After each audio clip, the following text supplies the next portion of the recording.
Hello children, welcome to the Bridge Course digital classes. Children, what do you do during your vacation period? Yes, that is after completing your exam, you want to refresh yourself, isn't it? So what do you do at that time? Yes, you go to your relatives' place. Most of us go to our grandparents' place to spend the vacation. Many of us visit some religious places and many of us would like to visit some new places. Yes or no? So why do you go to new places, children? What do you want to know? Yes, we want to know about the places which is there in the new places, and many of us are fond of visiting the new places. So once you go to the new places, what would you like to see? Yes, you would like to see some famous places of that particular city where you are going to visit it. So can you name the few places which you visit when you go to some new tourist place? Yes, we will visit some forts, some religious places like temples, mosques, churches, some palaces, some forts, some historical monuments and some historical structures. Yes, now when talking about the history, children, can you tell me what is history? Yes, the study of the past is called as a history. And how are we getting the information about our past? It is because of these monuments and some structures which were constructed in those days, and some of the written form of a literature will help us to know about the history of our glorious past. Here children, when you go to the new place, what would you like to know about that? I repeat, what would you like to know about the tourist places which you are visiting? You would like to know about some details like when was it constructed, who constructed it, why it is constructed in a particular way, what is the architectural style, etc. Isn't it, children? So there are so many historical places in India, children. We are going to learn about some historical monuments of Telangana, the kings who built those buildings like forts, etc. So children, our today's topic is Telangana kings, buildings and the forts which are constructed by them. At the end of this topic, you will be able to explain about the types of structure and their skill. You will be able to write the features of the forts built in the Telangana. You will be able to explain about the greatness of the kings who ruled in Telangana.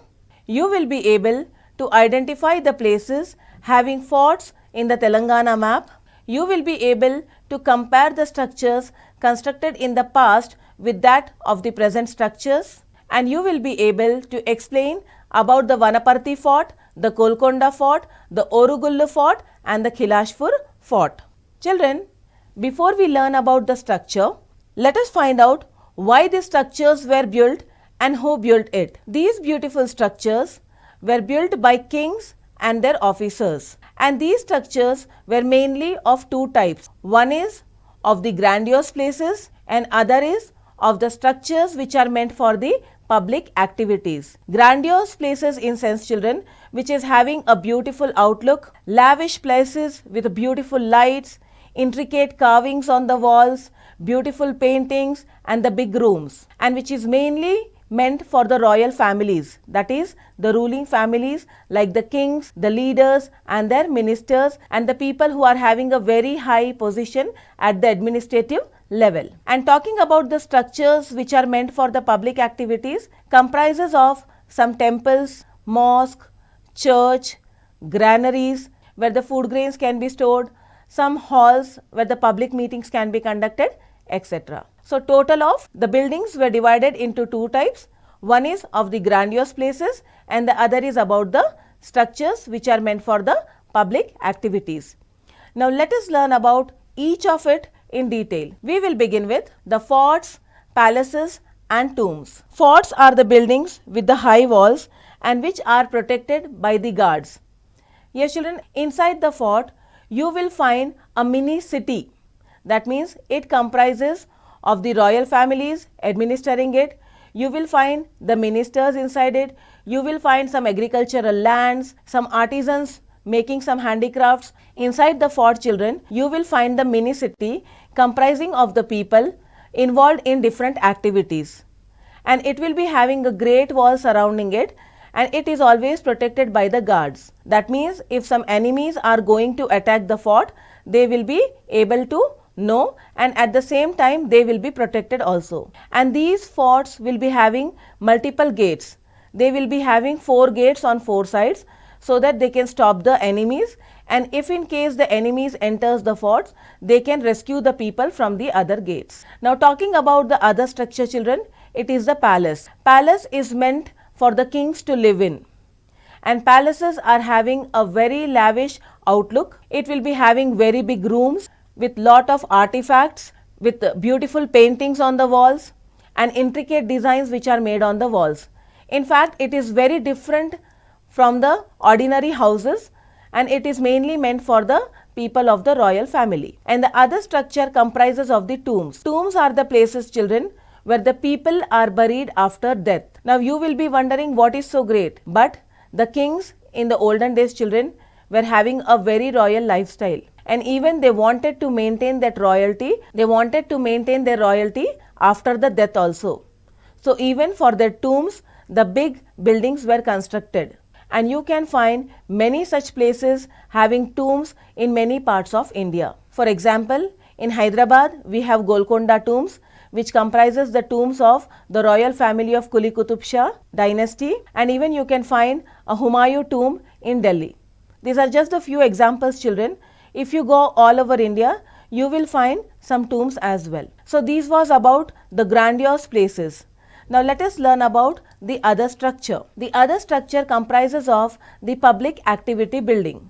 It includes temples. Now children, you will be wondering, how can we consider the temple as a public activity building? In the olden days, children, they were not having any places of entertainment like we have in the present times.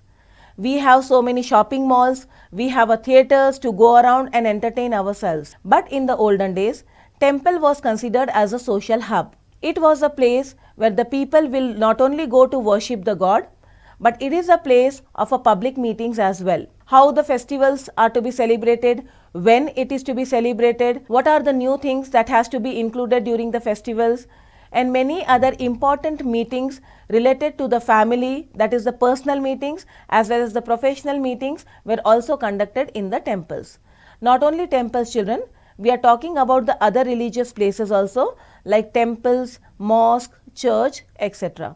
So the people of that particular community will meet there, will gather there and take the important decisions. Now these public meeting comprises of the religious places like temples, mosques, etc. children. So the people of that particular community will gather there and take the important decisions related to the community and related to the celebrations of the festivals. The other public building comprises of the tanks. In the olden days, children, agriculture was the main occupation of the people, and water is required for our many day-to-day activities. So tanks were built by the kings and other rich class people so that the water can be used in the times of a need. Whenever the rain falls, the water can be stored in these tanks, and in the times when the water is not available, they can take the water for agriculture and irrigation purposes as well as for drinking and their day-to-day needs as well. Even there used to be the wells, children. You must be knowing about the wells, which is having one ring kind of a thing and a rope and a bucket, and you will be putting the bucket down, you will be filling the water and pulling it up, isn't it, children? But in those days, there used to be the step wells. Step wells in sense, you have to get down the steps and you can go and wash the clothes. There used to be the separate wells for the men and women so that they can have bath and they will have their own privacy while taking the bath. And these wells were also used for fetching the water for their day-to-day requirements, and even it is used for the agriculture and irrigation facilities. The other building comprises of the caravan or sarais. The other building comprises of caravan sarais. Sarai in sense, children, lodge or the hotels. In the present times, if you go to visit some new places and if you don't have a relatives residing in that place, where will you go and spend your night? Yes, we will be spending the nights in the hotels. So these are the hotels in the olden days. And nowadays, children, we travel from one place to another place by different means of transport. But in the olden days, it was not like that. The people used to travel on foot, and while traveling on foot they used to take some animals along with them like horses, camels, etc. So here you can see children, in this particular structure it is having a wide opening and a big gate. That means here the animals will also be allowed to reside with the human beings, so that the animals can also take rest during the night hours, and even the travelers who are traveling from one place to another place can relax here, or they can have a good sleep in the night hours, and next day they can proceed with their journey. So many caravans were also constructed in those days. And the another public building is bazaars. Bazaars are nothing children, but it is the market. Okay, nowadays we have a supermarket and we have a shopping malls to go, but in the olden days there were the markets. The people used to come from the distant lands and they used to sell their products here. So there were the bazaars. Bazaars are nothing but the marketplaces. So these are some of the public activity buildings, and the kings were expected to look after their subjects, and by making these structures for their use and comfort, rulers hoped to win their praises. All the structures were mainly made for the comfort of the people who are living around, and the rulers wanted their people to like them, to love them, and to praise them even after their death. And that's the reason so many public buildings were constructed in the olden times.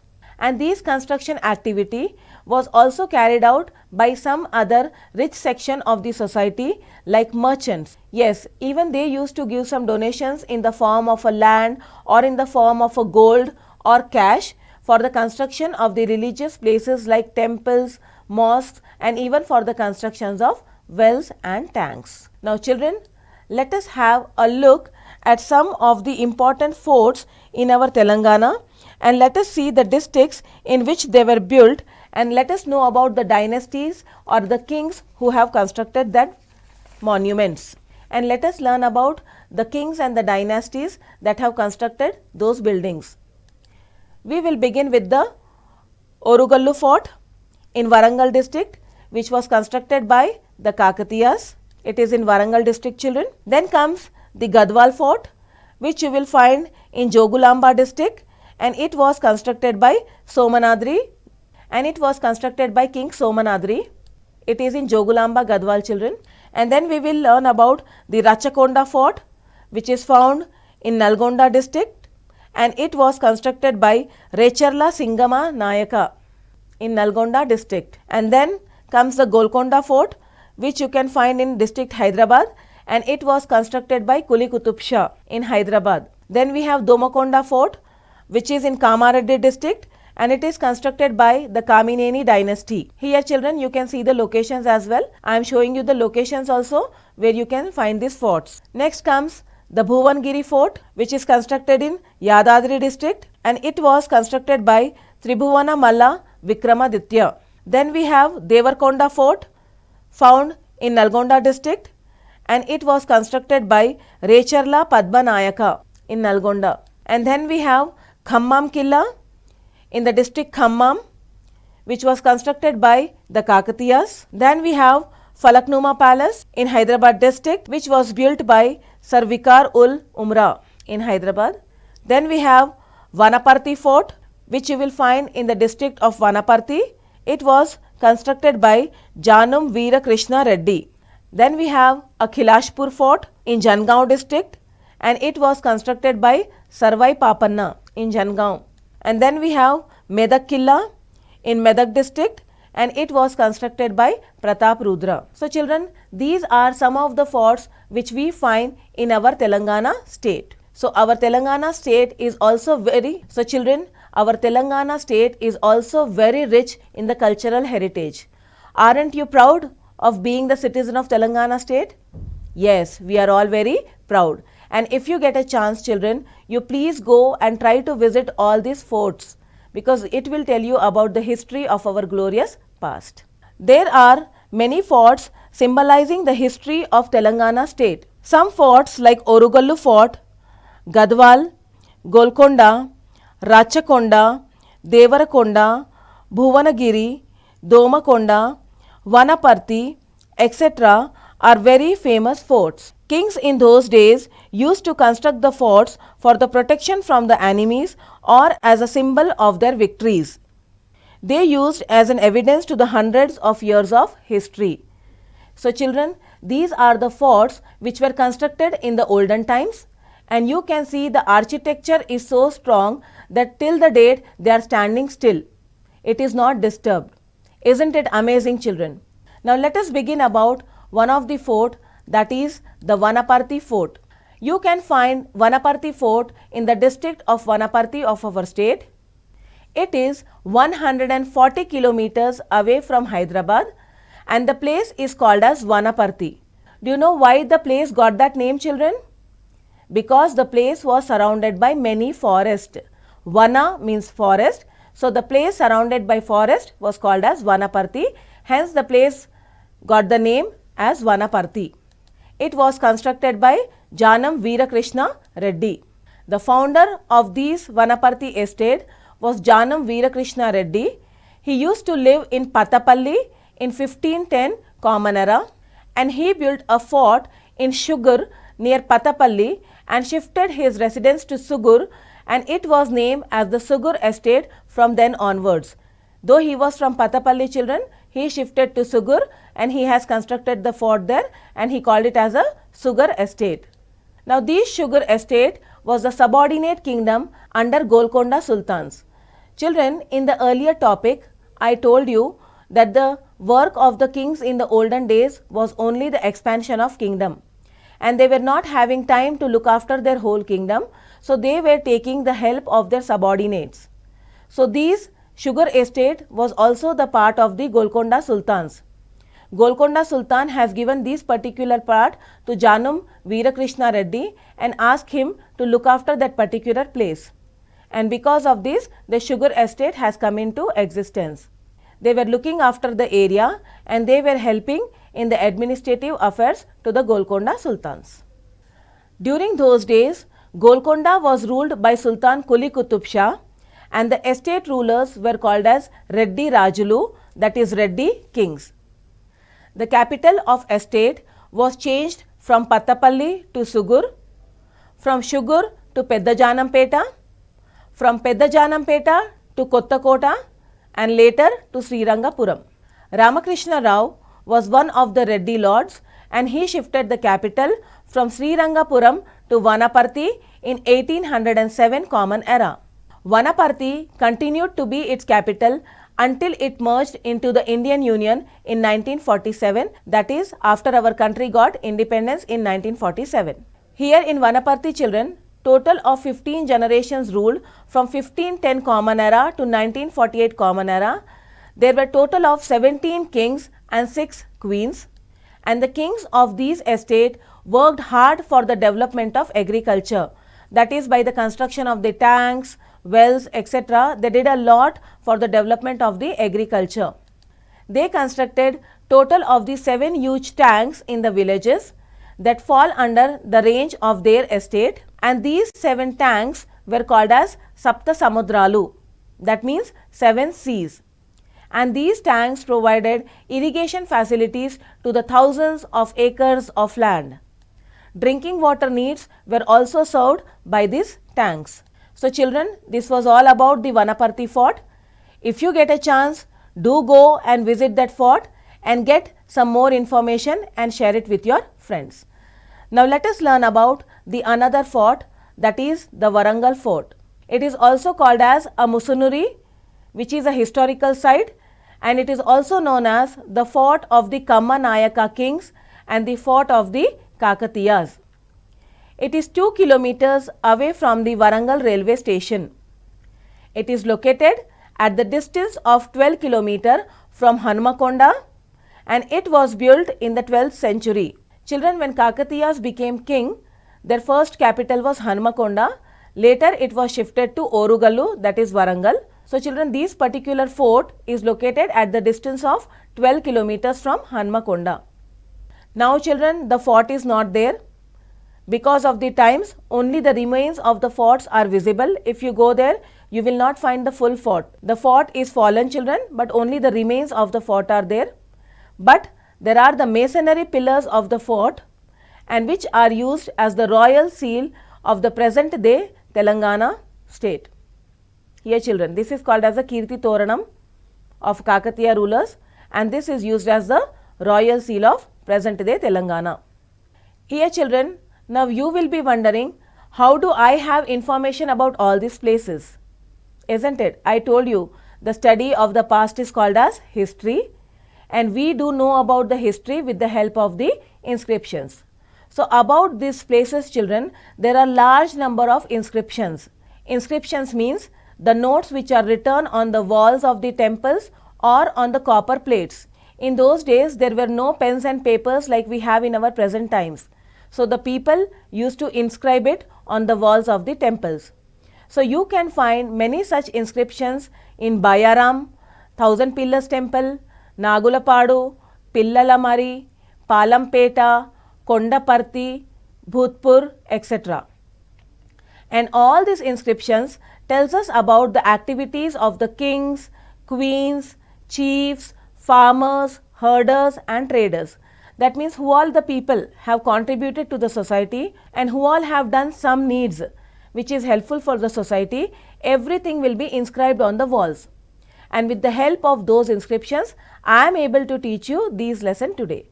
So it gives us about the information of the past. Kirti Torana, entrance of the Swayambhu Shiva temple, these are some of the structures which were built by Kakatiya kings in Warangal. The first ruler of the Kakatiya dynasty was Rudradeva children. He ruled from 1158 to 1195 Common Era. And as and how he became the king, the capital was at Hanmakonda, that is present day Hanmakonda, and later he shifted it to Orugallu, the present times Warangal. The new city was laid out in such a way children that when the population increases, it will have the capacity to accommodate all the people, and even it was constructed addressing the needs of an imperial capital. The capital is a place children where the kings will be residing. The other kings or the traders will come and visit the king in the capital city only. So while making the capital city, they made sure that it should look like an imperial capital. It should be having all the headquarters, and when the people come to visit it, they should remember their dynasty. Rudradeva built a big fort for the protection of the people from their enemies. He built a tank for providing agriculture and irrigation facilities to the people, and even he constructed a temple, a very famous temple, that is 1000 Pillar Temple in Hanmakonda. This is a beautiful tourist visiting site children. Many tourists come every year from far off places to visit this 1000 Pillar Temple. And the speciality of this temple is that it is having 1000 pillars. It is made of 1000 pillars. So the people come from all over the world to visit these places. And as I told you children, this is a place of a social hub. That means the people used to gather there. That's the reason he constructed some places of the public activities also. This is a 1000 Pillar Temple children. Now look at the map of the Orugallu fort children. You can see an outer fort wall with 4 gates. This wall is protecting the agricultural lands and several water tanks within it. In this area, there were huts of many artisans like basket weavers, and after crossing these, we come to the center where there was another moat and a fort wall made of mud. So this is the Warangal fort map children. It had 4 gates opening out into the east, west, north and south, and from each gate a main road went to the center of the city. There was a temple of Swayambhu Shiva. This temple too had 4 gates in the 4 directions. Further towards the center was another moat and the fort wall made of stone. The city buildings and palaces were within the stone wall. Among those Kakatiya rulers children, there was a very famous woman ruler, and her name was Rudramma Devi. She was a powerful and successful ruler who impressed one and all with her abilities. And Rudramma Devi ruled from Orugallu, that is modern Warangal, and belonged to the famous Kakatiya family.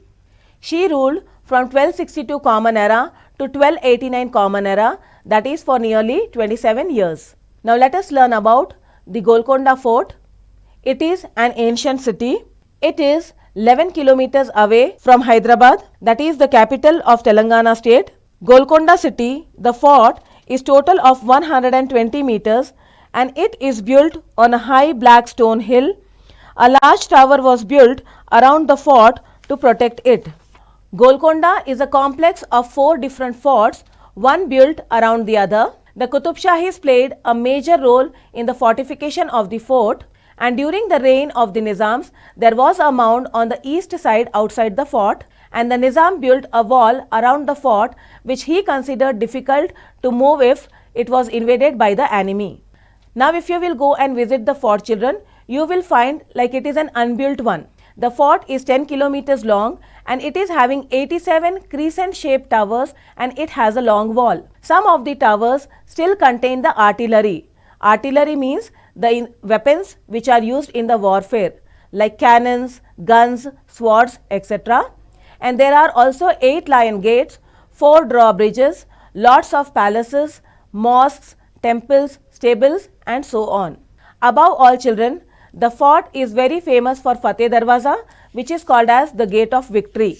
Large iron bars were erected on the southeastern side to prevent the arrival of elephants. Fateh is said to have mastered the phonology to build the darwaza. The clapping at a certain point under the dome can be heard most clearly at Bala Hisaru, the highest point in the Golconda, which is a kilometer away. This feature was once used by locals to indicate the danger signs, but now it remains a place for entertainment for visitors. Now children, we are going to learn about the last fort, that is the Kilashpur fort. It was constructed by Sardar Sarvai Papanna, who belongs to the Warangal district and who fought against the Mughal rule in Telangana. He lived during the period of Aurangzeb. He supported the lives of many poor people who were backward and downtrodden. Papanna occupied the Telangana area from the Mughal rule between 1687 to 1724 Common Era, built a fort in Kilashpur, which was also considered the capital city in the Warangal district.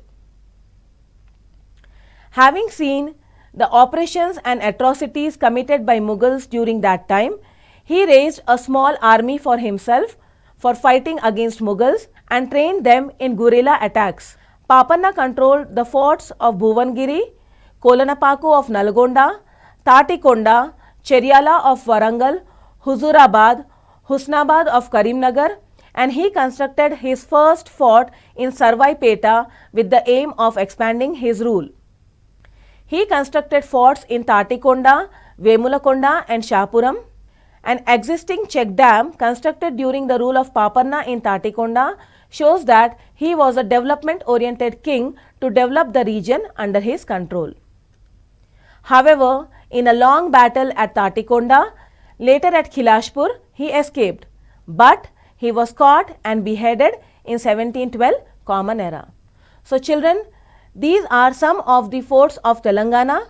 I hope I was able to give you a little information about it, and I hope I encourage you to visit those places.